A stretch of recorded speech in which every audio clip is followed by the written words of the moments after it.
Well, forecasters had predicted a month's rain in just a day, and it doesn't look like they were wrong. In fact, it's still coming down now. But after the southwest bore the brunt of the foul weather over the weekend, today the northeast of England has been in the eye of the storm. Both the River Ouse in York and the River Skerne in Darlington have burst their banks, flooding roads and houses. There are long delays and closures on the main rail routes and roads, including the A19. The Friarage Hospital here in Northallerton closed 3 operating theatres and cancelled all surgery after being flooded. And it's only going to get worse, I'm afraid. More than 30 millimetres of rain is expected in parts of North Yorkshire, Teesside and County Durham overnight. And as Jane Dodge reports from here in Northallerton now, some residents say they haven't been getting the help that they need. Watching and waiting, the water levels outside Vicky Hawes' house in Northallerton rose 2.5 inches in just 2 hours today, and she feels she's been left to fend for herself.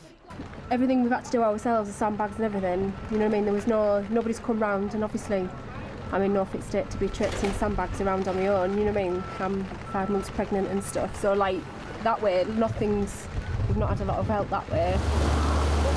This is what's been causing the problem. The small stream that runs through the town and under the hospital has become a torrent. Blocked drains have caused it to burst its banks. Fire crews have been at the scene since early this morning, pumping water away from the hospital. This surge of brown water has already passed under the hospital buildings once. It's now flowing downstream to the culvert behind me, where it goes under another part of the hospital.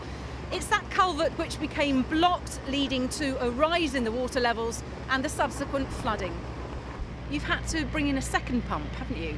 Yes, we have. The volumes of water are absolutely enormous, and to ensure that we're not moving the water just to another point, because that goes to the high street from here in Northallerton, we're making sure that we can pump water away from this site completely.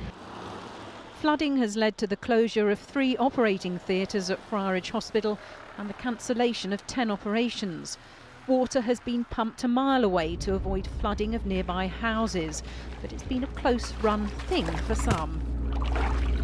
How deep is it now? The worst parts, I would say, are good 7 to 8 inches at the worst. It's slowly going into the back door, so as you can see from all the sandbags, just trying to prevent any water damage inside the house. Stephen has had help from his father today. Yeah, as long as we can divert the water that way, I think we'll be fine. He's a local councillor who's fuming at the news that households here are only entitled to 10 sandbags each. If we'd have only had 10 bags, this property would have now been underwater, which, for the sake of pennies, as far as sand is concerned, and for a taxpayer, it just seems ludicrous to me. In response, the local council says it has to have a fair way to distribute sandbags, and more are available for those most in need. According to the Environment Agency, it's been driving conditions that have been causing most disruption today. The big problem, I think, across Yorkshire at the moment is the disruption to the road network. The A1 is affected and the A19 is being closed. Generally, the big rivers are working okay, and our flood defences are protecting over 11,000 homes right now. We've just got some isolated problems like here at Northallerton. But tell that to this woman in Durham. Her street is flooded, the water anything but clean. Normally there's quite a lot of sewage, sanitary litter, nappy liners. I've had needles, all sorts, faeces, all human waste. It's pretty disgusting.